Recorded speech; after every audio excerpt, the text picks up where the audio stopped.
திருச்சி மாவட்டத்தில் உள்ள ஒரு வங்கி கிளையின் முன்னாள் மேலாளர் மற்றும் தொண்டு நிறுவன தலைவர் ஆகியோருக்கு கடுங்காவல் தண்டனை மற்றும் அபராதம் விதித்து திருச்சியில் உள்ள ஒரு நீதிமன்றம் தீர்ப்பு வழங்கியிருக்கு நேற்றைய தினம். இது எதுக்காக அப்படின்னா, அந்த வங்கி கிளையில் நடைபெற்ற சுய உதவி குழுவுக்கு கொடுக்கப்பட்ட கடன்களில் முறைகேடு அப்படிங்கிற அடிப்படையில் இந்த தீர்ப்பு வந்திருக்கு.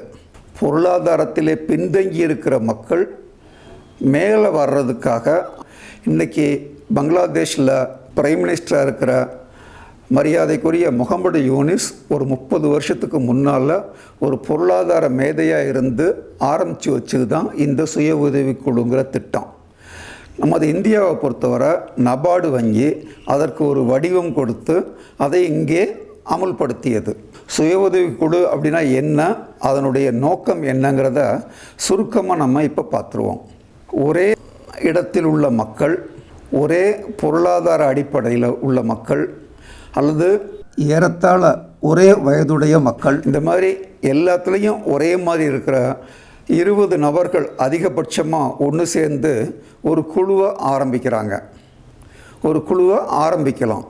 20 நபர் அதிகபட்சம். ஏன் அப்படின்னா, அதுக்கு மேலே போகிறப்போ ஒரு சில சட்டத்திட்டங்கள் உள்ளே வருது, ரிஜிஸ்டர் பண்ணணும், அது ப்ரொசீடிங்ஸ் எல்லாம் மெயின்டைன் பண்ணணும். இதெல்லாம் ஆரம்ப கட்டத்தில் கிராமத்தில் உள்ளவங்களுக்கு தெரியாது. அப்படிங்கிறதுனால நம்ம 20க்குள்ளே நிறுத்திக்கிறோம். அவர்கள் பொருளாதார அடிப்படையில் ஒரே மாதிரி இருக்காங்க, சமூக அடிப்படையில் ஒரே மாதிரி இருக்கிறாங்க, ஒரே இடத்துல தங்கியிருக்கவங்க அல்லது குடியிருக்கிறவங்க. இந்த மாதிரி ஒரு ஒற்றுமையோடு உள்ளவங்களை ஆரம்பித்தோம் அப்படின்னா, குழுவை ஆரம்பித்தோம் அப்படின்னா, அந்த குழு நீண்ட நாளைக்கு நிலைத்து நிற்கும். அப்படிங்கிறது ஒரு அடிப்படை. இந்த குழு ஆரம்பித்து அல்லது அவங்க எந்த நோக்கத்துக்காக அந்த குழு செயல்படணும் அப்படிங்கிறது அடுத்த கட்டம். அந்த குழுவில் உள்ள உறுப்பினர்கள் அவர்கள் முடிவு பண்ணுற மாதிரி மாதமோ அல்லது 15 நாளைக்கு ஒரு தடவையோ ஒரு கூட்டம் நடத்தணும். அந்த ஏரியாவுக்குள்ளே அவங்க ஊருக்குள்ளே ஒரு கூட்டம் நடத்தணும். அந்த கூட்டம் நடத்துறதுக்கு ஒரு தலைவர், ஒரு பொருளாளர் அவங்க தேர்ந்தெடுத்துக்கணும். இந்த பொருளாளர் பதவியும் தலைவர் பதவியும் 1 வருஷத்துக்கு ஒரு தடவை, 2 வருஷத்துக்கு ஒரு தடவைங்கிற கூட அவங்க ரொட்டேஷனில் மாற்றிக்கலாம். ஏன்னா எல்லாருக்கும் அனுபவம் வரணும் அப்படிங்கிறதுக்காக அந்த விதிமுறைகளை அந்த குழுவே முடிவு பண்ணும். ஸோ முதல்ல கூட்டம் போடுறாங்க. மாதமோ அல்லது 15 நாளைக்கு ஒரு தடவையோ முதல்ல இந்த கூட்டத்துக்கு அந்த உறுப்பினர்கள் எல்லோரும் வரணும். பங்கெடுத்துக்கணும், பேசணும், கலந்துரையாடணும், தங்களுடைய கருத்துக்களை சொல்லணும். தங்களுடைய பேசும் திறன், அதாவது கலந்துரையாடும் திறனை முதல்ல அவங்க வளர்த்துக்கணும். அப்படிங்கிறதுக்காக கூட்டம் போடணுங்கிற முதல் முடிவு. இந்த கூட்டம் போட்டு ஒரு 2-3 மாதம் எல்லாம் செட்டில் ஆன உடனே அடுத்த அஜெண்டா என்ன கொண்டு வர்றாங்க அப்படின்னா, மாதம் அவங்க ஒரு குறிப்பிட்ட தொகையை சேமிக்கணும். ஒவ்வொரு மெம்பரும் குறிப்பிட்ட தொகையை சேமிக்கணும். அந்த தொகை எல்லாருக்கும் ஒரே மாதிரி இருந்தால் நல்லது, இல்லை கொஞ்சம் முன்ன பின்ன வந்தால் பிரச்சனை இல்லை. பெரிய வித்தியாசம் காமிக்கக்கூடாது.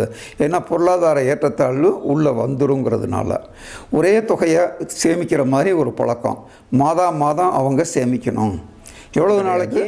எப்பவுமே அவங்க சேமிக்கணும். இது எதுக்காக அப்படின்னா, சேமிக்கிற பழக்கத்தை உண்டாக்கணும். கிராமத்தில் வரல, அடித்தட்டு வரல அப்படிங்கிறதுக்கான நபார்டுடைய 2வது குறிக்கோள் இங்கே கொண்டு வர்றாங்க. கூட்டத்துக்கு வரணும், கலந்துரையாடணும், மாதமும் சேமிக்கணும். இது 2வது. 3வது, இந்த மாதிரி சேமிக்கிற தொகை ஒரு 6 மாதம் 1 வருஷம் கழித்து 20 பேரும் மாதம் சேமிக்கிறாங்கங்கிறப்போ ஒரு பெரிய தொகையாக நிற்கும். அதாவது சிறு துளி பெருவெள்ளம் பெருசாக நிற்கும். அந்த தொகையை அவங்க பேங்க்கில் கணக்கு ஆரம்பித்து வரவு செலவு பண்ணி எடுத்துக்கலாம். அல்லது அவங்களே அந்த குழுவுக்குள்ளேயே கடனாகவும் கொடுத்துக்கலாம். பேங்க்கில் போட்டிருந்தும் எடுத்து கொடுக்கலாம், இல்லை அவங்களையும் வச்சுருந்தையாது அவங்களா முடிவு பண்ணிக்கலாம். இந்த குழு கடன் கொடுக்குது அப்படின்னா என்ன தேவைக்கு அப்படின்னு மக்கள் அவங்க கேட்கணும், உறுப்பினர்கள் கேட்கணும். அவங்களுடைய தேவை நியாயமாக காரணத்தோடு தானாங்கிறத எல்லாருமே உள்ளூருக்குள்ளே இருக்கிறதுனால அவங்களுக்கு தெரிஞ்சிடும், முடிவு பண்ணிக்குவாங்க. எவ்வளவு தேவைன்னு முடிவு பண்ணி மாதம் எவ்வளவு கட்டணுங்கிறதையும் முடிவு பண்ணி அந்த தொகை கடனாக உறுப்பினர்களுக்கு கொடுக்கப்படுது.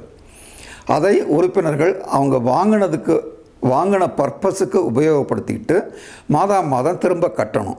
இதை அந்த குழு மாதம் கூட்டம் போடுறப்போ அதில் இது ஒரு அஜெண்டாவாக இருக்கும். கடன் கொடுக்கறதும் ஒரு அஜெண்டா, கடனை வசூல் பண்ணுறதும் ஒரு அஜெண்டாவாக இருக்கும். அதனால் இதில் எந்த விதமான விதிமீறல்களும் நடக்காது.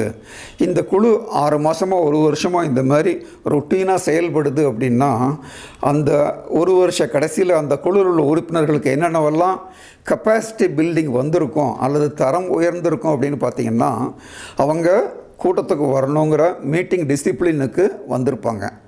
மீட்டிங்னால் இன்றைக்கி நான் போகணும், அது ஒரு கட்டாயம் அப்படிங்கிற ஒரு மனசு வந்துடும். 2வது, கூட்டத்தில் போய் நம்மளுடைய கருத்தை சொல்கிறதுக்கு அவங்களுக்கு தைரியம் வந்திருக்கும். அதை விட முக்கியமானது மாதம் அவங்க சேமிக்க கற்றுக்கிட்டு இருப்பாங்க. இன்னொன்று, வாங்கின கடனை மாதம் கட்டணும் அப்படிங்கிற அதையும் அவங்க கற்றுக்கிட்டு இருப்பாங்க. ஏன்னா கட்டலைன்னா அடுத்த வீட்டுக்காரங்க தான் மெம்பர், அவங்க கேட்டுருவாங்க அல்லது கூட்டத்தில் முடிவு பண்ணுவாங்கங்கிறதுனால கூட்டத்துக்கு வர்றது, பேசுகிறது, பணம் சேமிக்கிறது, கடன் வாங்கி கட்டுறது, இந்த மாதிரி அடிப்படையாக ஒரு சில குணாதிசயங்கள் அந்த மக்கள்கிட்ட நல்லா பதிஞ்சிரும். அது ஒரு ஹேபிட்டாக மாறிடும். இந்த ஹேபிட்டு தான் அவங்களுடைய எதிர்காலத்தில் கேரக்டராக மாறப்போகுது, அவங்களுடைய குணாதிசயமாக மாறப்போகுது. அப்படிங்கிறதுனால நபார்டு என்ன எய்ம் பண்ணாங்கன்னா, முதல்ல இந்த மக்களுக்கு ஒரு சில டிசிப்ளினை கற்றுக் கொடுத்துருவோம், ஒழுங்குமுறையை கற்றுக் கொடுத்துருவோம். Meeting discipline, saving discipline, credit discipline, இது 3ஐயும் இவங்க கற்றுக்கட்டும். அதுக்கப்புறம் இவங்களுக்கு மற்றது என்னங்கிறத சொல்லுவோம் அப்படின்னு முடிவு பண்ணி அடிப்படையாக இந்த 3ஐயும் செய்ய சொன்னாங்க. இவங்க இந்த மாதிரி பணம் நிறைய சேர்த்து கடன் கொடுத்து வாங்கி பணத்தை எப்படி கையாளுறதுங்கிறத கற்றுக்கிட்டாங்கன்னா இவங்களை அடுத்தது பேங்க் லெவலுக்கு கொண்டு போகலாம். அதாவது இவங்க கடன் கொடுத்தது போக இவங்களை கடன் வாங்கிறதுக்கும் அந்த திட்டத்தில் வழி பண்ணி வச்சுருந்தாங்க. இவங்க கடன் கொடுக்கறதெல்லாம் கன்சம்ஷன் லோனாக இருக்கும். பெரும்பாலும் அவங்களுடைய குடும்ப செலவு, பள்ளிக்கு செலவு அல்லது ஏதாவது ஒரு வீட்டில் விசேஷ செலவு, இந்த மாதிரி செலவுக்கு தான் அவங்க கடன் வாங்கியிருப்பாங்க. அவங்களுடைய தரத்தை மேலே உயர்த்தணும் அப்படின்னா ப்ரொடக்ஷன் லோன்னு ஒன்று வாங்கணும். அந்த ப்ரொடக்ஷன் லோனுக்கு அடுத்து வழி பண்ணுறாங்க. ஸோ இப்போ இந்த காணொளியில் நம்ம சுய உதவிக்குழு அப்படின்னா என்ன, அதனுடைய ஆரம்பிக்கப்பட்ட அடிப்படை நோக்கம் என்ன அப்படிங்கிறத நம்ம தெரிஞ்சுக்கிட்டோம். இதனுடைய தொடர்ச்சியை மீண்டும் அடுத்த காணொளியில் காண்போம். நன்றி, வணக்கம்.